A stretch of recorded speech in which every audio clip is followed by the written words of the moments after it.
매일 성경 묵상 나눔입니다. 2025년 8월 12일 화요일입니다. 스가랴서 7장 1절에서 14절을 묵상합니다.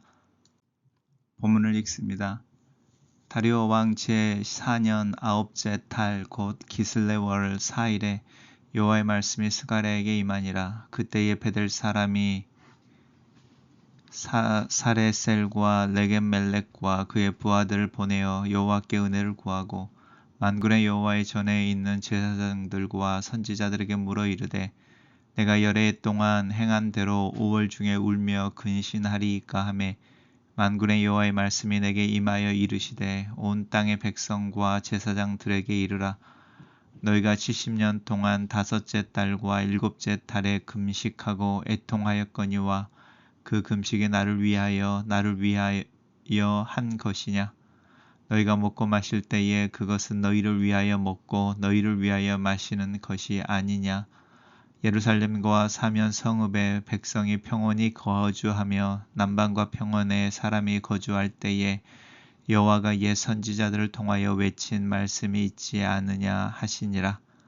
여호와의 말씀이 스가랴에게 임하여 이르시되 만군의 여호와가 이같이 말하여 이르시기를 너희는 진실한 재판을 행하며 서로 인애와 긍휼을 베풀며 과부와 고아와 나그네와 궁핍한 자를 압제하지 말며 서로 해하려고 마음에 도모하지 말라 하였으나 그들이 듣기 싫어하여 등을 돌리며 듣지 아니하려고 귀를 막으며 그 마음을 금강석 같게 하여 율법과 만군의 여호와가 그의 영으로 옛 선지자들을 통하여 전한 말을 듣지 아니하므로 큰 진노가 만군의 여호와께로부터 나왔도다. 내가 불러도 그들이 듣지 아니한 것처럼 그들이 불러도 내가 듣지 아니하리라. 만군의 여호와가 말하였느니라. 내가 그들을 바람으로 불어 알지 못하던 여러 나라에 흩었느니라. 그 후에 이 땅이 황폐하여 오고 가는 사람이 없었나니 이는 그들이 아름다운 땅을 황폐하게 하였음이니라 하시니라. 오늘의 본문은 참된 금식에 대한 이야기입니다. 다리오 왕제 4년입니다. 다리오 왕제 4년은 스가랴가 하나님의 말씀을 대언하기 시작한 지 2년이 지난 때입니다. 이 당시에는 이제 이스라엘 백성들이 바벨론으로부터 3번에 걸쳐서 기환을 했고 예루살렘에 세틀되어지고 또 이제 하나님의 성전이 막 지어지려고 하는 때이겠죠. 그래서 이제 그 바벨론에서 돌아온 사람들이 이제 정착하려고 애를 쓰고 이제 조금 사람들이 안정되어지는 듯한 또 그 자신들의 정착이 집중하고 있는 때라고 할 수 있습니다. 그때 베델 사람이 사레셀과 레겜멜렉과 그의 부하들을 보냈다. 이제 이렇게 말하면서 하나님의 은혜를 구하며 이제 질문을 던지게 되는데 그 질문이 내가 여러 해 동안 행한 대로 5월 중에 울며 근신하리이까 이렇게 물어봅니다. 이제 베델 사람이라고 하는 부분도 이제 굉장히 흥미롭습니다. 왜냐하면 이 베델이라고 하는 곳이 하나님의 집이라는 것인데 우리가 맨 처음에 베델이라고 하는 게 등장하는 게 야곱이 이제 우리가 잘 알고 있는 돌베개를 베고 광야에서 잠을 자던 중에 꿈을 꾸게 되고 이제 그 꿈에서 깨어나서 그곳이 하나님의 집이라고 이제 하나님이 여기에 계시는지 알지 못했다라고 하면서 베델이라고 부르는 장면에서부터 시작을 하면서 베델이 이제 이스라엘에 있어서 가장 종교적인 지역으로 나타납니다. 특별히 이제 솔로몬이 죽은 후에 이스라엘이 남유다와 북이스라엘로 나뉘어졌을 때에 북이스라엘의 왕이었던 여로보암이 이 베델의 황금 송아지를 세우고 북이스라엘 백성들로 하여금 예루살렘까지 내려가 하나님을 예배하지 말고 이제는 여기서 예배해라라고 하는 이 그 구약을 이스라엘 백성들을 우상 숭배에 빠지고 이제 북이스라엘이든 남유다든 이제 멸망하게 되어지는 원인 중에 이 여로보암의 죄라는 단어로 표현되어지는 우상 숭배의 근원이기도 한 곳이 베델인데 그곳에 사는 사람입니다. 근데 이 사람이 굉장한 권력을 가지고 있었던 것 같고요. 또 권위나 영향력을 가지고 있었던 것 같죠. 사람들을 시켜서 이제 은혜를 구하면서 이제 질문을 던지는 것이 여러 해 동안 행한 대로 5월에 이제 울며 해야 되겠습니까? 라고 하는 부분입니다. 5월의 금식이라고 하는 부분은 예루살렘의 팽망과 예루살렘 성전의 회파에 대해서 슬퍼하는 것이죠. 그런 금식을 오랫동안 해왔으니까 이 사람은 권력도 있었지만 굉장히 신실한 사람 또 종교적인 사람이었던 것 같습니다. 그렇게 질문을 해왔을 때 이 5월의 금식에 대한 하나님의 답변입니다. 70년 동안이나 이제 열흘 동안이라고 하는 부분 70년 동안 다섯째 달과 일곱째 달에 근심하고 애통했다라고 하는 부분을 하나님이 알고 계시는 거죠. 유다 백성들이 예루살렘과 예루살렘 성전이 회파되어지는 것을 슬퍼하고 애통해하는 게 70년 인 거죠. 그런데 이제 하나님은 그러니 이제 그 금식을 멈춰라라든지 계속해라라든지 이제 그 멈추냐 계속하냐라는 게 이제 질문인데 그것에 대답하지 않으시고 오히려 더 본질적인 질문을 하시는 거죠. 그런데 그 질문이 나를 위한 것이냐, 내 나를 위하여 한 것이냐라고 이제 하시면서 하나님 이제 두 번이나 강조하시면서 이 금식이 도대체 누구를 위한 것이냐라고 하는 부분입니다. 너희가 먹고 마실 때에 그것이 너희를 위하여 먹고 너희를 위하여 마시는 것이 아니냐. 이것은 이제 금식하고도 관련되어진 부분이기도 하지만 너희가 내 이름으로 먹고 마실 때라고 하는 부분이죠. 우리가 이제 예배 행위라고 하는 부분, 그 예배 행위가 누구를 위한 것이냐라고 하는 부분입니다. 우리는 이제 예배 행위가 당연히 하나님을 위해서 또 하나님을 향한 것이라고 이야기하는데 하나님은 그 질문을 던지시는 거죠.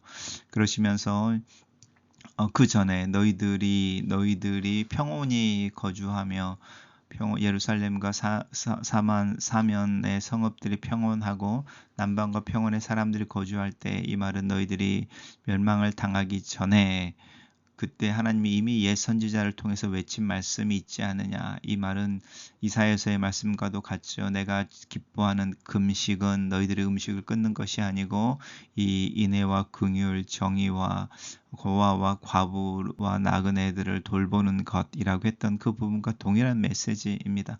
하나님께서 옛 선지자들 향하여 외친 그 말씀을 너희들이 행하는 것, 그것이 정말로 너희들이 선택받은 이유이고 또 하나님을 향해서 나를 위해서 할 수 있는 일이다라는 부분을 분명하게 이야기하고 계십니다. 너희는 진실하게 행하며 서로 인애하며 긍휼을 베풀며 고아와 과부와 나그네와 궁핍한 자를 압제하지 않고 서로 해하려고 마음에 도모하지 말라라고 하는 부분인 건데 사실 이 말씀을 그대로 우리가 살고 있는 이 현실에 그리스도의 삶에 적용할 수 있고 또 우리가 이루고 있는 교회에도 그대로 적용할 수 있는 구절입니다. 그런데 그렇지 않았다라고 하는 부분이고요. 그렇지 않았다라고 하는 부분이 단순히 행하지 않았다의 문제가 아니죠. 듣기를 싫어했다. 근데 그 듣기 싫어하는 게 등을 돌리고 듣지 않으려고 귀를 막고 마음을 이 금강석 같이 하여 하나님을 또 하나님의 전하신 율법을 거절했다라고 하는 부분입니다. 그러니 하나님의 큰 진노가 그들 위에 쏟아진 것에 대해서 이야기하는데요. 그러니까 우리가 단순히 불순종한다고 하는 부분이 단순히 하나님의 말씀을 외면한다의 문제가 아니고 우리의 마음이 얼마나 이 금강석이 다이아몬드니까요. 얼마나 단단하고 변화되어지기를 거절하는지라고 하는 부분입니다. 그래서 내가 너희들을 그렇게 불렀을 때 너희들이 그렇게 거절하고 듣지 않았는데 너희들은 나를 부른다고 내가 당장에 달려가겠느냐라고 하는 부분이죠.